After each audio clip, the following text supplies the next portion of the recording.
This is Will for Eurovisionary.com, and we're here on toward the end now of day one of Eurovision 2014 here in Copenhagen. We've seen performances from the big favourite Armenia. Um, Aram took to the stage standing solo as he performed Not Alone. Um, the lighting during this performance is very detailed, very complex. He stands in what looks like an energy sphere, and it's building around him as he performs. And then the lighting changes as, you know, we've all heard the song. As the song goes along, the energy in the song translates to what changes around him throughout.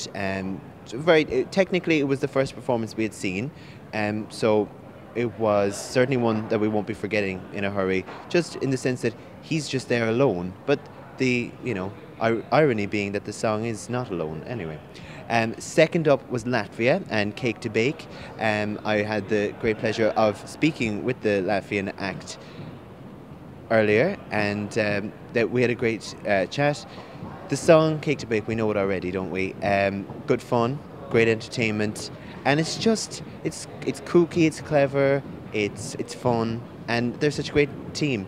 They performed it very similar to the Latvian final, just in their kind of dressed down look, with guitar.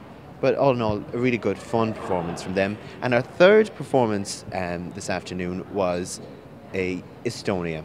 Now, Tanya performs with a male dancer who is in sync with her, and the setting for the performance is what looks like a dance studio. The floor is like a wooden floor in a dance studio with window projection behind, and they are in sync. So the next performance that we had was from Sweden, Sanna Nilsson and Undo. It's one that, of course, is a favourite. Sweden always are. She basically performed what I think is almost a carbon copy of what we saw on the Melody Festival in final. Very much similar lights, similar cameras and staging. Of course, bigger stage here in Copenhagen, but it's one that we'll be keeping an eye on over the next 10 days or so.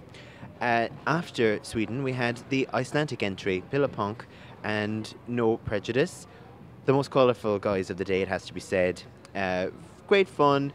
It's, an entry that wouldn't necessarily seem out of place on a previous year, but this year it really does stand out. Very bright, very colourful, and an interesting fact I found out today is that two of the singers are actually primary school teachers, and another is an MP in the Parliament in Iceland. So who knew? Bringing politics to the Eurovision Song Contest. And then, of course, we had Albania and Hersi with her